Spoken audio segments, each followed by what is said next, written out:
Yang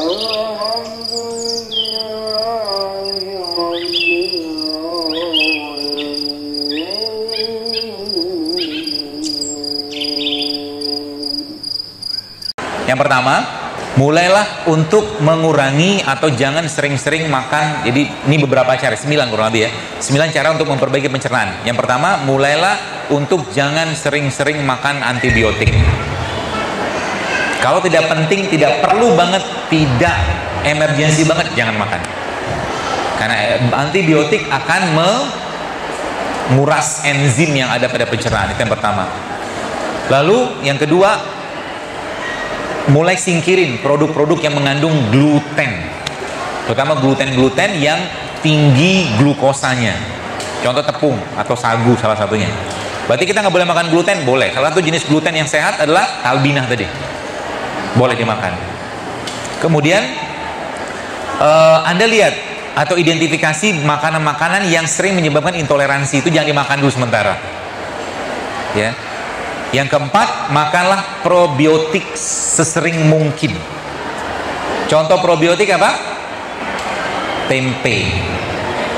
Tapi tempe yang sehat jangan karena probiotik, biotiknya sehat.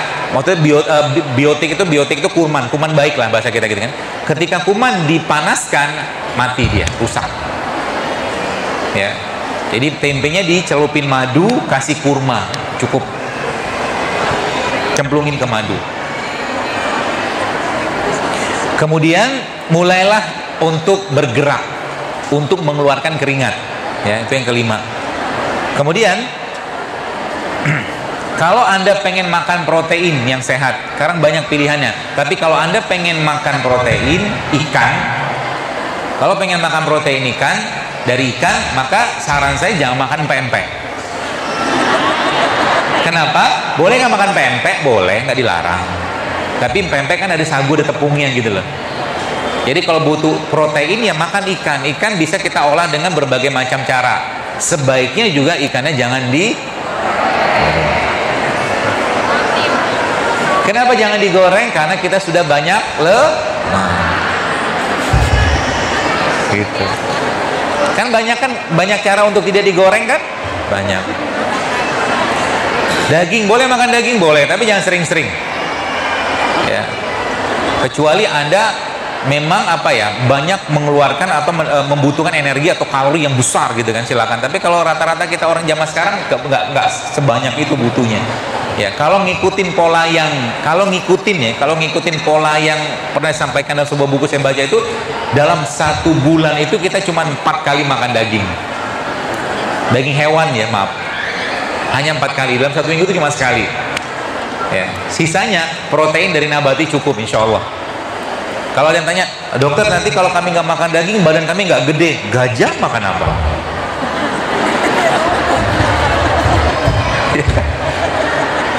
Dinosaurus makan apa? Rumput. Terus nanti kalau kami nggak makan daging badan kami nggak kuat, itu banteng makannya apa? Makan daging nggak? Makanya kalau mau endurance-nya lebih lama, memang salah satu caranya kurangi makan daging. Ya. Coba Anda lihat singa waktu ngejar zebra. Kalau dibikin treknya agak panjang, singanya kan keletihan kan? Capek dia.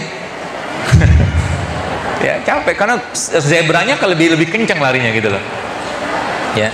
Maka bapak-bapak kalau mau bertahan lebih lama ketika berjuang bersama istrinya, jangan banyak makan daging. Proteinnya Anda bisa dapatkan dari sumber protein yang nabati.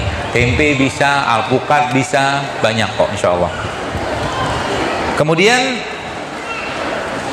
mulailah mengkonsumsi namanya resistant starch. Apa itu resistant starch?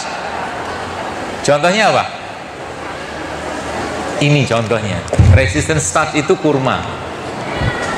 Maka jangan, kalau bisa saya sarankan kepada Bu sekalian, jemaah sekalian, mulai sekarang biasakan untuk makan kurma tiap hari. Berapa banyak? Gak usah banyak-banyak, 7 cukup ya, 7 butir cukup. Kurma bikin gula darah naik? Iya, kalau kebanyakan Ya. Kalau kebanyakan bikin darah atau gula darah akan naik. Contoh lagi resistance starch yang baik lagi, yang lain apa contohnya? Itu tepung biji beras, tepung beras, tepung kulitnya beras, bekatul itu juga bagus. Ya. Atau talbina itu juga bisa. Ya, makanya ayamnya kan sehat kan? Ayamnya nggak kena diabetes. Yang kena majikannya. Majikannya kenapa? Karena majikannya ngasih ayamnya serat, majikannya nggak makan serat. Ya, makanya dia kadang-kadang jalan depan kita tuh mungkin kalau dia bisa ngomong, kasihan deh lo gitu kan. Seperti itu. Kemudian yang ke-8, kunyahlah makanan Anda. Salah satu cara terbaik untuk memperbaiki pencernaan kita adalah kunyah makanan. Ini bagian dari sunnah Nabi. Ya. Dan makanlah atau konsumsilah enzim-enzim pencernaan yang kita bisa buat sendiri di rumah. Contohnya apa? Pisang. Pisang di blender sama bawang putih dikit. Pisang di blender sama bawang putih sedikit, kasih sedikit madu sedikit aja. Bawang putih jangan banyak-banyak, nggak akan kerasa bawang putihnya. Itu akan jadi enzim yang sangat baik untuk pencernaan kita. Pisang apa aja? Kalau pisang kampung lah ya, pisang yang nggak terlalu kinclong. Kalau pisang kinclong tuh mungkin datang ke klinik kecantikan mungkin. Pisang kok kinclong. Ya, seperti itu. Yang ke-9, tidurlah seperti tidurnya Rasul. Yaitu apa? Ba'da Isya tidur. Kalau orang-orang yang biasa latihan di gym biasanya udah paham tuh. Ya, kita butuh satu hari itu 6-8 jam tidur. Banyak penyakit muncul gara-gara apa? Gara-gara kurang tidur atau tidurnya tidak berkualitas. Dan salah satu cara untuk tidur yang berkualitas adalah matikan lampu. Mulai sekarang kalau mau tidur matikan lampunya. Supaya bisa bangun malam apa? Berdoa, minta sama Allah, ya Allah bangunkan aku nanti malam buat sholat. Ya. Jadi mulai sekarang jadikan sehatnya kita sebagai modal kita untuk lebih taat. Itu pesannya. Jadikan sehatnya kita menjadi modal untuk lebih taat. Ya. Jangan sampai sudah minum beginian gitu kan. Apa nih kunyit apa segala macam kayak begini tapi baca Qurannya masih males. Nggak boleh. Ya, harus lebih sehat sehingga nanti apa? Allah lebih sayang, lebih cinta sama kita sehingga nanti apa? Tinggal angkat tangan sedikit, doa gampang dikabulkan.